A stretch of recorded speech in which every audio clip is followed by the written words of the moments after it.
জীবন নামের এই পরীক্ষার মাঠে আমরা অনেক সময় এমন কিছু কষ্টের ভেতর পড়ি যেগুলো বুঝতে পারি না কেন হচ্ছে, কেন বারবার ব্যর্থ হচ্ছি, কেন প্রিয় মানুষ দূরে সরে যাচ্ছে, কেন রিজিক আটকে গেছে। কিন্তু জানো কি, এই প্রতিটা কষ্টের পেছনেই লুকিয়ে থাকে আল্লাহর রহমত, তার পরিকল্পনা আর এক গভীর পরীক্ষা।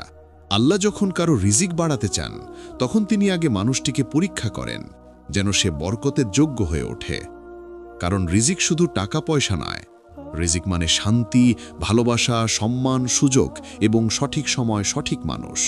তাই যখন জীবনে হঠাৎ সবকিছু ভেঙে পড়ে, তখন মনে রেখো, এটা শেষ নয়, বরং শুরু তোমার বড় কিছু পাওয়ার। আজকের ভিডিওতে আমরা আলোচনা করব, যখন আল্লাহ তোমার রিজিক বাড়াতে চান, তখন তিনি তোমাকে ৭ ভাবে পরীক্ষা করেন। প্রতিটি পরীক্ষার ভেতর লুকিয়ে আছে এক একটা রহস্য, এক একটা দরজা, যা খুলে যায় শুধু ধৈর্য, ঈমান আর তাওবার মাধ্যমে। তাই ভিডিওটা শেষ পর্যন্ত দেখো, মন দিয়ে বোঝো, এবং যদি তোমার জীবনেও এমন কিছু ঘটছে, তাহলে বুঝে নিও আল্লাহ তোমার জন্য কিছু বিশাল তৈরি করছেন। ভিডিওর শেষে এমন এক ইসলামিক উক্তি শুনবে যা তোমার অন্তর ছুঁয়ে যাবে। তাহলে চলো শুরু করা যাক।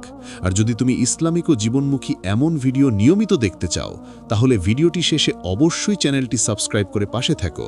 ইনশাআল্লাহ তুমি অনেক উপকার পাবে। প্রথম পরীক্ষা, ধৈর্যের পরীক্ষা। আল্লাহ যখন তোমার রিজিক বাড়ানোর পরিকল্পনা করেন, তখন প্রথমেই তোমাকে দেন ধৈর্যের পরীক্ষা। কারণ ধৈর্য এমন এক শক্তি যা তোমাকে অন্ধকারে আলো দেখায়। তুমি হয়তো ভাবছ, কেন হঠাৎ আয় কমে গেল, কেন ব্যবসায় ক্ষতি হচ্ছে, কেন চাকরির আবেদন বারবার ব্যর্থ হচ্ছে। কিন্তু বুঝে রাখো, আল্লাহ তোমার অন্তর পরীক্ষা নিচ্ছেন। তিনি দেখতে চান তুমি কি ধৈর্য ধরো নাকি অভিযোগ করো। কোরআনে আল্লাহ বলেন, নিশ্চয়ই আল্লাহ ধৈর্যশীলদের সঙ্গে আছেন। সূরা বাকারা ১৫৩। যখন রিজিক আটকে যায়, তখন আল্লাহ আসলে তোমাকে রিজিকের যোগ্য করে তোলেন। যেমন কোনো কৃষক বীজ বপনের আগে জমি চাষ করেন, আল্লাহ তেমনি তোমার আত্মাকে প্রস্তুত করেন। ধৈর্যের সময়টা কঠিন মনে হলেও এটাই তোমার উন্নতির দরজা। যারা কষ্টের সময়ও নামাজ, দোয়া আর আল্লাহর উপর ভরসা ছাড়ে না, তাদের জন্য অপেক্ষা করে এমন এক রিজিক যা শুধু টাকা নয়, বরকত ও শান্তি দিয়ে ভরা। ধৈর্য শুধু চুপ করে থাকা নয়, বরং ভেতরে বিশ্বাস ধরে রাখা যে আল্লাহ কখনো অন্যায় করেন না। তাই যখন তুমি দেখবে তোমার জীবনে দেরি হচ্ছে, তখন ভয় পেও না, বরং বলো, আমার রব আমার জন্য আরও ভালো কিছু প্রস্তুত করছেন। ধৈর্যশীল মানুষ আল্লাহর সবচেয়ে প্রিয় বান্দা, কারণ সে জানে প্রতিটি কষ্টই আসলে পুরস্কারের পথ। মনে রেখো, রিজিক আসে ধৈর্যের পর, মর্যাদা আসে সহ্য করার পর, আর শান্তি আসে অপেক্ষার পর। তাই তোমার রিজিক আসছে, শুধু তুমি ধৈর্যের পরীক্ষায় টিকে থাকো। দ্বিতীয় পরীক্ষা, একাকিত্বের পরীক্ষা। যখন আল্লাহ তোমার রিজিক বাড়াতে চান, তখন তিনি তোমাকে একা করে দেন। হ্যাঁ, এমন মানুষদের দূরে সরিয়ে দেন যাদের উপস্থিতি তোমার উন্নতির পথে বাধা। তখন মনে হয় সবাই চলে গেছে, কেউ বুঝছে না, কেউ পাশে নেই। কিন্তু বাস্তবে আল্লাহ তোমাকে নিজের কাছে টেনে নিচ্ছেন। একাকিত্ব কখনো শাস্তি নয়, এটা প্রশিক্ষণ। কারণ এই সময়ে তুমি শিখে যাও কিভাবে কেবল আল্লাহর উপর নির্ভর করতে হয়। আল্লাহ বলেন, যদি তোমরা একাকী থেকেও আমার উপর ভরসা করো, আমি তোমাদের জন্য যথেষ্ট। সূরা আত-তালাক ৩। অনেক সময় আমরা মানুষকে ধরে রাখি, অথচ আল্লাহ চান আমরা কেবল তাকে ধরি। তাই যখন কেউ হঠাৎ তোমার জীবন থেকে চলে যায়, তখন ভয় পেও না, বুঝে নিও এটা তোমার মুক্তি। একাকিত্বের মাঝে আল্লাহ তোমার দোয়া শোনেন, তোমার চিন্তা গুছিয়ে দেন, তোমাকে নতুন রাস্তায় পাঠান। এই সময়ই তোমার চিন্তা, পরিকল্পনা আর আত্মবিশ্বাস গড়ে ওঠে। যে মানুষ একাকিত্ব সহ্য করতে পারে, সে পরবর্তীতে জনতার মাঝেও শান্ত থাকতে পারে।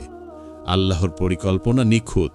তিনি যখন তোমার চারপাশ ফাঁকা করেন, তখন তিনি তোমার জন্য নতুন মানুষ, নতুন সুযোগ আর নতুন রিজিক পাঠাতে প্রস্তুতি নিচ্ছেন। তাই কেঁদো না, বরং বলো, আমি একা নই, আমার সাথে আল্লাহ আছেন। তৃতীয় পরীক্ষা, ক্ষতির পরীক্ষা।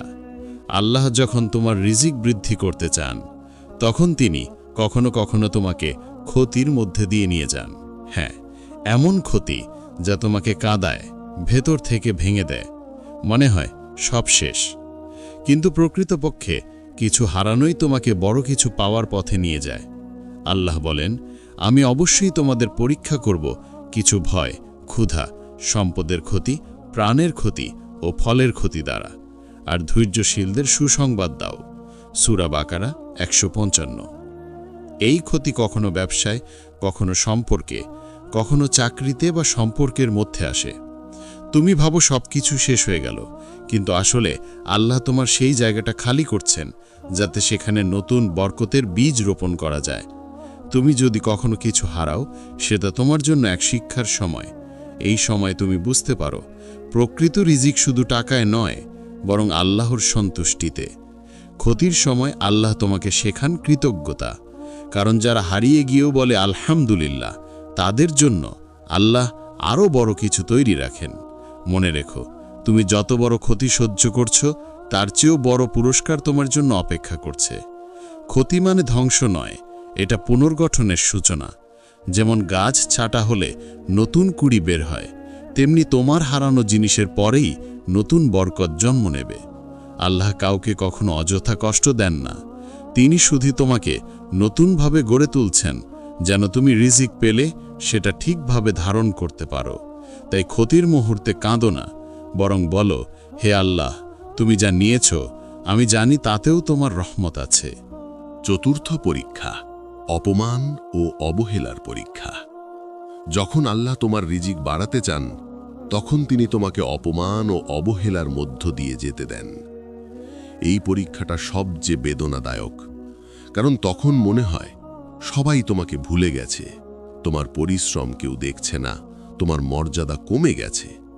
কিন্তু ঠিক এই অপমানই তোমাকে নম্র করে, বিনয় শেখায়। আল্লাহ বলেন, আমি যাকে চাই তাকে সম্মান দিই, আর যাকে চাই তাকেই অপমান করি। সূরা আল ইমরান 26। তাই অপমান কখনো শাস্তি নয়, এটা এক ধরনের পরিশুদ্ধি। আল্লাহ তোমার অহংকার ভেঙে দেন, যেন তুমি বরকত পাওয়ার যোগ্য হও। কারণ অহংকার থাকলে বরকত স্থায়ী হয় না। অনেক সময় তোমার সহকর্মী তোমাকে ছোট করে, পরিবার তোমার কথা বিশ্বাস করে না, বন্ধুরা তোমার উপহাস করে। কিন্তু বুঝে রাখো, আল্লাহ তোমার মর্যাদা তাদের থেকে লুকিয়ে রাখছেন, যেন তিনি নিজ হাতে সেটা ফিরিয়ে দিতে পারেন। আর যখন দেবেন, তখন এমন উচ্চতায় দেবেন যেখানে কেউ পৌঁছতে পারবে না। অপমানের পরই আসে সম্মান, অবহেলার পরই আসে গ্রহণযোগ্যতা। নবীদের জীবনও ছিল অপমানের গল্পে ভরা, কিন্তু শেষে তাদেরই সম্মান সর্বোচ্চ হয়েছে। তাই যদি তুমি এখন অবহেলিত হও, মনে রেখো, তোমাকে আল্লাহ গোপনে উন্নতির পথে নিয়ে যাচ্ছেন। তিনি তোমাকে প্রস্তুত করছেন এমন রিজিকের জন্য, যা শুধু টাকার নয়, বরং মান, সম্মান ও ভালোবাসায় ভরা। বলো, যারা আমাকে তুচ্ছ করে, আমি তাদের জন্য নয়, আমার রবের সন্তুষ্টির জন্য চেষ্টা করি। একদিন এই পৃথিবী দেখবে আল্লাহ কিভাবে অপমানিত মানুষকে সম্মানিত বানিয়ে দেন। পঞ্চম পরীক্ষা, বিলম্বের পরীক্ষা। আল্লাহ যখন তোমার রিজিক বাড়াতে চান, তখন তিনি তোমাকে বিলম্বের পরীক্ষায় ফেলেন। এই বিলম্বই তোমার ঈমানের সবচেয়ে বড় যাচাই। তুমি হয়তো ভাবছো, আমি এত চেষ্টা করছি, নামাজ পড়ছি, দোয়া করছি, কিন্তু কেন রিজিক আসছে না? কেন আমার পরিশ্রমের ফল পাচ্ছি না? কিন্তু বুঝে রাখো, আল্লাহ দেরি করেন, কিন্তু দেন নিশ্চিতভাবে এবং সঠিক সময়ে। কারণ কখনো তোমার চাওয়া জিনিসটা তোমার জন্য তখন উপযুক্ত থাকে না। আল্লাহ বলেন, মানুষ অস্থির, সে যা চায় তা দ্রুত চায়, কিন্তু আল্লাহ জানেন কোন সময়ে তা দেওয়া উত্তম। সূরা আল ইসরা 11। যখন তুমি দেরি পাবে, তখন হতাশ হয়ো না, বরং বিশ্বাস রাখো, এই অপেক্ষার মধ্যেই বরকত লুকিয়ে আছে। কারণ আল্লাহ তোমাকে শুধু রিজিক দিচ্ছেন না, বরং তোমার আত্মাকে বড় করে গড়ছেন, যেন তুমি সেই রিজিকের যোগ্য হও। তুমি যদি এখনই পেয়ে যাও, হয়তো সেটা তোমার জন্য ক্ষতির কারণ হবে। তাই দেরি মানেই প্রত্যাখ্যান নয়, বরং প্রস্তুতি। বিলম্বের সময় তোমার দোয়া, তোমার আশা, তোমার পরিশ্রম সব কিছু আল্লাহর কাছে পৌঁছাচ্ছে। এই সময়ে যদি তুমি কৃতজ্ঞ থাকো, তোমার রিজিক এমনভাবে আসবে যা তুমি কল্পনাও করনি। বিলম্ব তোমাকে শেখায় ধৈর্য, আর ধৈর্য তোমাকে করে তোলে সফল। তাই যখন দেখবে দেরি হচ্ছে তখন বলো, হে আল্লাহ, আমি জানি তুমি আমাকে ভুলে যাওনি, তুমি কেবল আমার জন্য সঠিক সময়ের অপেক্ষা করছো। মনে রেখো, আল্লাহর দেওয়া দেরি কখনো অযথা নয়, বরং প্রতিটি মুহূর্তই তোমার ভবিষ্যৎ বরকতের জন্য বিনিয়োগ। আর যারা দেরির সময়ও কৃতজ্ঞ থাকে, তাদের রিজিক আল্লাহ এমনভাবে খুলে দেন যেন আকাশ থেকে ঝরে পড়ে রহমত। ষষ্ঠ পরীক্ষা, প্রিয় জিনিস হারানোর পরীক্ষা। আল্লাহ যখন তোমার রিজিক বৃদ্ধি করতে চান, তখন তিনি তোমাকে এমন এক পরীক্ষায় ফেলেন যেখানে তোমার প্রিয় জিনিস তোমার কাছ থেকে কেড়ে নেওয়া হয়। সেটা হতে পারে প্রিয় মানুষ, কাজ, সুযোগ বা কোনো সম্পর্ক। তখন মনে হয়, আল্লাহ কেন এটা করলেন? কিন্তু আল্লাহ বলেন, হয়তো তোমরা কোনো কিছু অপছন্দ করো, অথচ তাতেই তোমাদের জন্য কল্যাণ আছে। সূরা বাকারা 216। আল্লাহ জানেন তুমি কোন জিনিস ছাড়া বাঁচতে পারবে আর কোনটা তোমাকে পিছিয়ে রাখছে। তাই তিনি কখনো তোমার প্রিয়কে সরিয়ে দেন যেন তুমি মুক্ত হও এবং তার দেওয়া নতুন রিজিক গ্রহণ করতে পারো। এই হারানোর মুহূর্তে তোমার হৃদয় ভেঙে যায়, তুমি কাঁদো, হতাশ হও, কিন্তু ঠিক এই সময়েই আল্লাহ তোমার দোয়া সবচেয়ে মনোযোগ দিয়ে শোনেন। কারণ হৃদয় যখন ভাঙে তখন আল্লাহর নিকটতা সবচেয়ে বেশি অনুভূত হয়। তোমার প্রিয় জিনিস চলে যাওয়া মানে আল্লাহ তোমার জন্য আরও বড়, আরও পবিত্র কিছু প্রস্তুত রাখছেন। যেমন এক শিশু তার ভাঙা খেলনা নিয়ে কাঁদে, অথচ তার বাবা জানেন সে শিগগিরই আরও সুন্দর খেলনা পাবে। তেমনি আল্লাহ তোমার জন্য এমন রিজিক রাখেন যা তুমি কল্পনাও করনি। এই পরীক্ষায় তোমাকে শিখতে হয় ভালোবাসার আসল মালিক শুধু আল্লাহ। তাই যখন কিছু হারাও তখন বলো, হে আল্লাহ, তুমি যা নিয়েছ তার পরিবর্তে আরও ভালো কিছু দাও। এই দোয়া আল্লাহ কখনো ফেরান না। প্রিয় জিনিস হারানো তোমার রিজিক বন্ধ করে না, বরং সেটাই তোমাকে এমন জায়গায় পৌঁছে দেয় যেখানে তোমার সত্যিকারের সুখ, শান্তি ও বরকত অপেক্ষা করছে। তাই হারানোর মধ্যে হতাশা নয়, বরং আল্লাহর রহমত খুঁজে নাও। তিনি যা কেড়ে নেন তার চেয়ে উত্তম কিছু ফেরত দেনই দেন। সপ্তম পরীক্ষা, আত্মসমর্পণের পরীক্ষা। আল্লাহ যখন তোমার রিজিক বাড়াতে চান, তখন সর্বশেষ ও সবচেয়ে কঠিন যে পরীক্ষাটা দেন তা হলো আত্মসমর্পণের পরীক্ষা। এই পরীক্ষায় আল্লাহ দেখতে চান তুমি কি সত্যিই তোমার জীবন, তোমার চাওয়া, তোমার পরিকল্পনা সবকিছু তার হাতে ছেড়ে দিতে পারো কিনা। কারণ রিজিক শুধু সেই মানুষই পায় যে নিজেকে পুরোপুরি আল্লাহর ইচ্ছার হাতে তুলে দেয়। আল্লাহ বলেন যে আল্লাহর উপর ভরসা রাখে তিনি তার জন্য যথেষ্ট। সূরা আত-তালাক 3। এই পরীক্ষায় তুমি অনেক সময় এমন পরিস্থিতিতে পড়বে যেখানে তোমার সব প্রচেষ্টা ব্যর্থ মনে হবে, সব দরজা বন্ধ থাকবে। তুমি যতই চেষ্টা করো কিছুই কাজ করবে না, যতক্ষণ না তুমি বলো, হে আল্লাহ, আমি তোমার উপর ভরসা রাখলাম। তখনই অলৌকিকভাবে নতুন দরজা খুলে যাবে। আত্মসমর্পণ মানে হাল ছেড়ে দেওয়া নয়, বরং আল্লাহর পরিকল্পনার ওপর পুরোপুরি আস্থা রাখা। এই অবস্থায় মানুষ বুঝে যায় তার জীবনের রিজিক, ভালোবাসা, মর্যাদা সবই আল্লাহর হাতে। সে কেবল চেষ্টা করতে পারে।